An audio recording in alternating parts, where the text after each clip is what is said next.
AP1 S2000 came all the way from Pennsylvania. This car has 180,000 miles and needs a little bit of LHT love right down to the squeaky door. This is one of those things that drives me bonkers. We have to address that while it's here. Also, the exhaust rattles. This is something somewhat common on the early Comtech exhaust. The cans actually crack and they rattle. They get kind of noisy and will drive you batty. Of course, doing one of our builds, first thing we're going to do is do the clutch. And as you see, main seal has been leaking. It's been spraying oil all the way through this clutch, which will trash a new clutch. So this has to be addressed. Usually new main seal, new trans seal will take care of that.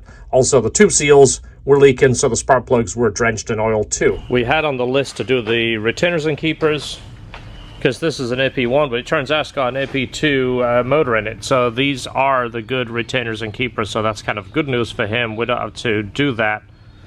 But we are changing the valve cover, and it's also a good idea to do a valve adjustment. We should really make this standard on any build that we do, because the valves are very sensitive on these cars. You run them too loose, they get a little bit noisy, which isn't necessarily a bad thing, but run them too tight definitely is a bad thing, because it will burn the seats. Because the valve over the higher temperatures, they expand, so as the valve closes, it doesn't close absolutely tight, and the combustion can burn the seat. I'll do a little video on that at another time.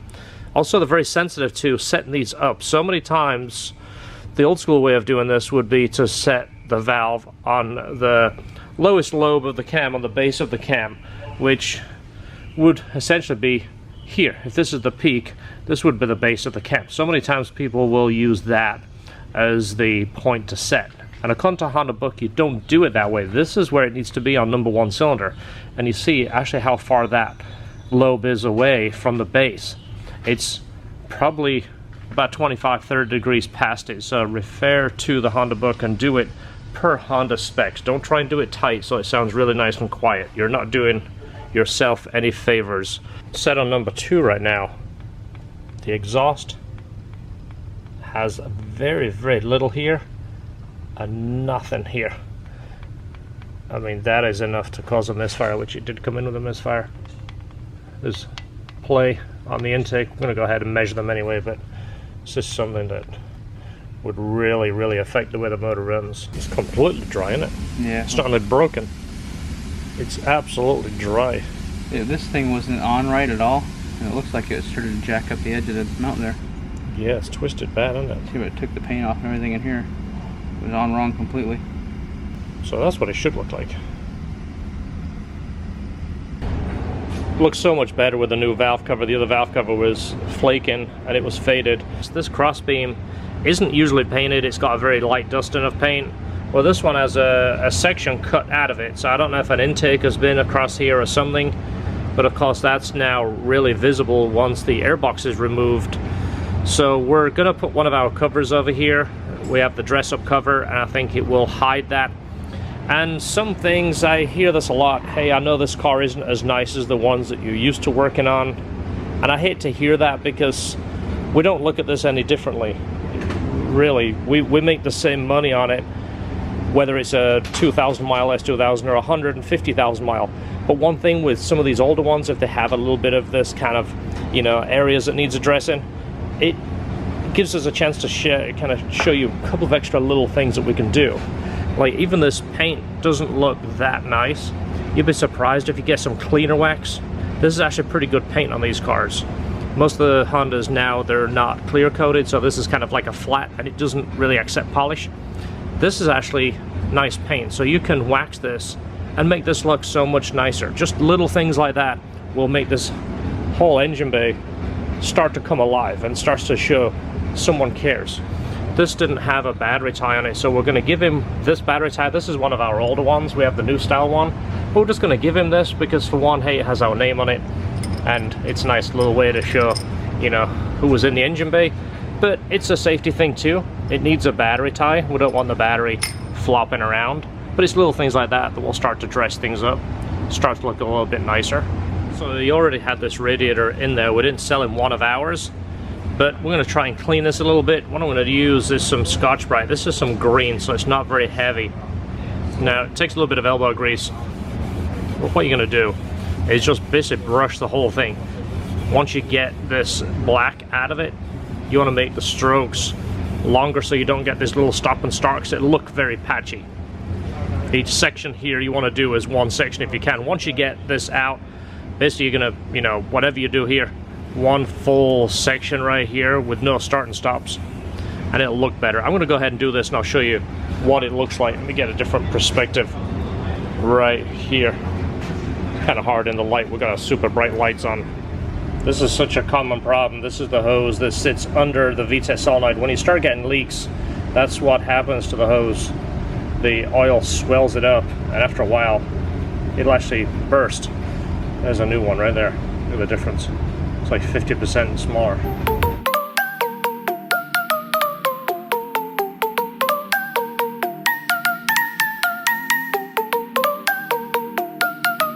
So that's about 30 minutes worth of elbow grease, which there's still a bit more to be found in there, but that's one of those things that it's something you don't really need to charge for. An extra 30 minutes, if you give the customer 30 minutes for free, the difference will pay itself back tenfold. The customer will be so happy, everyone that looks under here will see it. Whatever you touch, try and make it look better than when you started. This is the cover we're putting on. This is actually powder coated. There's a bunch of these floating around that are kind of just raw aluminum. Problem is they scratch real easy and they're hard to stay clean. This is powder coated with a satin silver. So what we usually do is glue these down. There's a few of them on the market where they tell you to put little nut and bolts in there. Well, for one, I don't like drilling the frame, even though this one's cut. We don't like drilling anything on a car if we don't have to. Not to mention getting in there, getting around here with a wrench and then hoping that the nut doesn't come loose. Then if you ever want the thing off, good luck. We usually put them down with a little bit of Honda Bond in each corners and set them down there. But that will really dress up the engine bay, and it's such an easy thing to do. Honda Bond is absolutely amazing stuff. I use this so much. I use it around the house rather than using some of the industrial adhesive and such that they will tell you to put on things when you buy plumbing fixtures and such. I even use Honda Bond and it never fails me. So this is one of those things I keep telling you guys about it. I know the dealership guys, you guys are limited. You can't do this. They don't pay you enough to do this. Everything is time. I'm talking to the guys that are the small shops, the independent shops, the one man in his shop, two guy in his shop. This is what pays itself back. I keep telling you this. This is better than advertising. Rather than spending money on advertising, spend time on making your job look better. That advertisement is the best time and money you can spend. When the pipes go on here and this yellow is finished, cleaned, this will look night and day. I'll show you a before and after, but you're gonna be impressed. A lot of those small things really add up. This is just not good. And we're trying to figure out actually what it does. It daisy chains across back. It's zip tied to the wire behind the cylinder head, and then where it goes through. It actually goes through a grommet. I'm shocked. Yeah, but that grommet ties the wire right across the top of the gas pedal, so it's kind of wrapped up in the top of the gas pedal. So when you press the gas pedal all the way, something gets 12 volts. Maybe. So it comes across the gas pedal. Does it go back across that way again? It comes over here, but I don't see it again. So. And there's a grommet on that side of the car. That would have been. I don't understand. So many people on these cars run the positive wire from there across the engine bay over here for the amplifier. But if you look, if you take your battery out, there's a grommet right behind it. And it's clear back there. There's no moving. A 1 gauge wire there. Yeah, it's better than being around moving pedals. All right. Takes it away from everything hot, zero chance of anything. But then everyone likes to do this. Because it's the way, George. It's the way. It must be. It's the stereo way. Well, I just say this is a really, really big eyelet. This is what gives stereos a bad name. It's just like people go, oh, I hate turbos, they're bad. Well, it's the guy that puts the turbo on bad, makes turbos bad. Just like this. Nobody wants an aftermarket amplifier when the wiring is done like this. Well, like I said, it looks like the wire comes back over here, but I don't see it. It'd be nice to take that thing off. Let's see if there's an amplifier in the front. Is it a stock radio? Oh, I didn't even pop that open. No, I didn't. It's an aftermarket Pioneer. Oh, it's got a little infinity guy back here. We can maybe check the wiring and see if that's it. Yeah, make sure that bolted down. Yeah. It's bolted down at least. It's a powered sub. It's actually kind of nice. Yeah, the Infinity ones are good. I used to have one of my Integra. Well, maybe we can clean that wiring up. We got to do something for him. It's got a cooling plate here. Do you want that going on? They didn't mention this. I guess it does. We'd have to paint that. It's used. Yeah, that doesn't look good. Red against... If it had the red valve cover still maybe, but with a black valve cover now, yeah, not gonna be quite right. There's the AM. George card too? Look at that. 2 gift cards. Nice. This is a treat just for you. No, I was supposed to get that. Yeah, that's what I said. It's a treat just for me. I said just for you, which when you said it, that means me. Yeah. Sweet sandwich. Who's it for? It says for you. Just a sandwich. So take it to your favorite sandwich shop, show them a picture of the sandwich, and go, I want that. Chick-fil-A. Oh, Chick-fil-A. Sweet, thank you so much. That is really appreciated. I hope you don't get upset, but we're not leaving this red. It's used, so I think we can make it better. But if we put that on there, I just waxed all that yellow too. It's going to cover it up. But if we put that on there, it's going to look awful. We finish this in black. You will thank us later, I promise.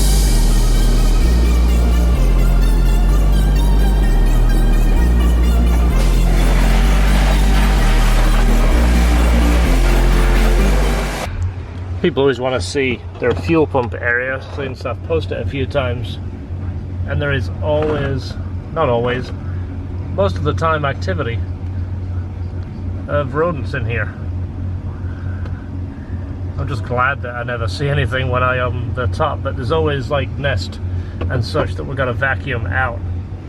So we always vacuum it out before getting this out, but you see it's always grimy. I want to go ahead and give this a clean before we put the new fuel pump in there. Just so it looks nice, plus I don't get my hands all dirty putting it back in.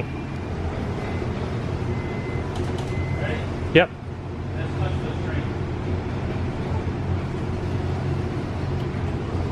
Because the clutch is nice and soft now. Does it feel normal?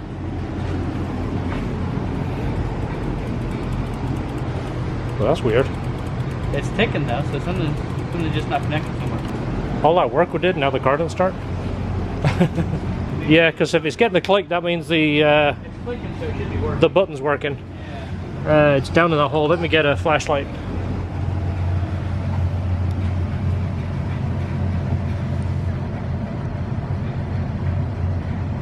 Let's see if I can get it where you can see that. There's a starter. There's a terminal right there. You see that? So the terminal is pretty much crumbled, so it isn't going to stay on there. And he asked about a starter.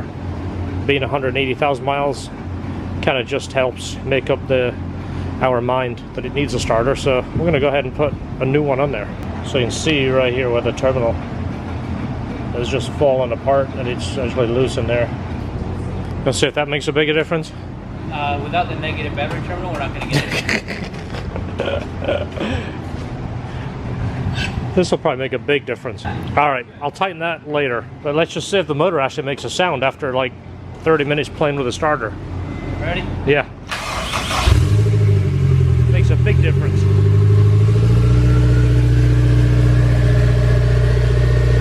Plus, there's no exhaust on it. Somebody else will point that out. Did you test the blow-up valve? Did you break it loose? Okay.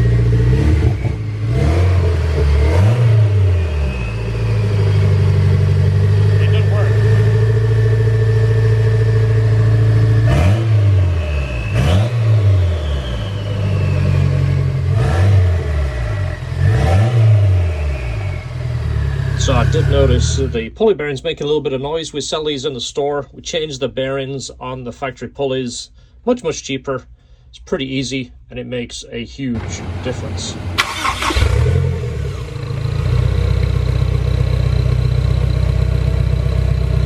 So we have a new t-shirt to celebrate our Civic Type R. It has the R logo on the front as well as the LHT, and then on the back.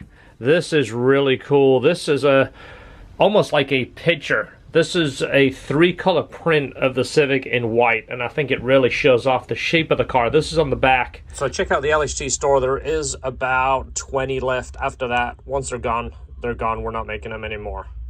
We offer these in the store as polished stainless, and now this here, which I absolutely love.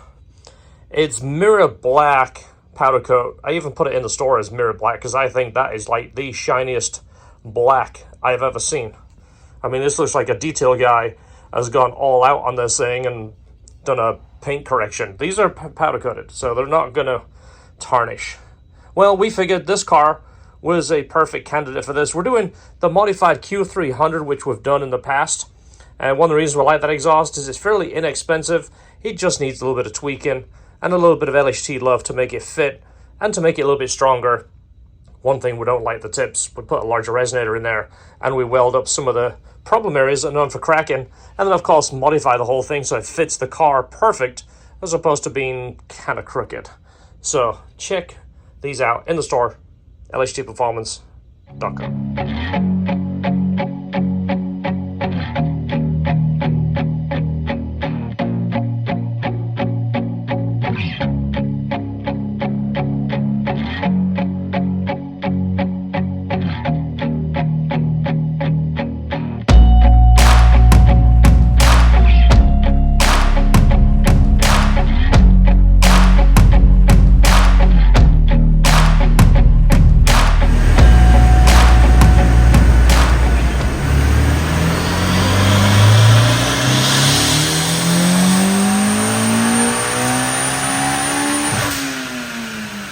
This car came out so nice. We're so happy with this. This is one of those cars that makes such a big difference before and after. We do a lot of little things that, like I've mentioned so many times, it adds up to a big thing. And when you see a finished product, you get to kind of stand back and just admire the hard work that goes into it. And you're also excited to show the customer, because the customer is obviously excited, waiting for that call to say, hey, come and get it, which we always have a deadline anyway. And the customer knows when they're picking it up. But it's always nice to call the customer and say, yep, it's a couple of days early, or it's a day early, come and get it. Because you know they're excited. It's like a kid at Christmas. No matter how old you are, this is still exciting when you're a car guy. Well, like I said at the end of the video, thanks for watching. Don't forget, hit the subscribe, hit the like. Help us grow. We're at 67,000 subscribers. We're trying to hit 100,000 subscribers. And we're going to do something special for 100,000 subscribers, I promise. Thanks for watching. See you in the next video. Don't forget, enjoy your cars.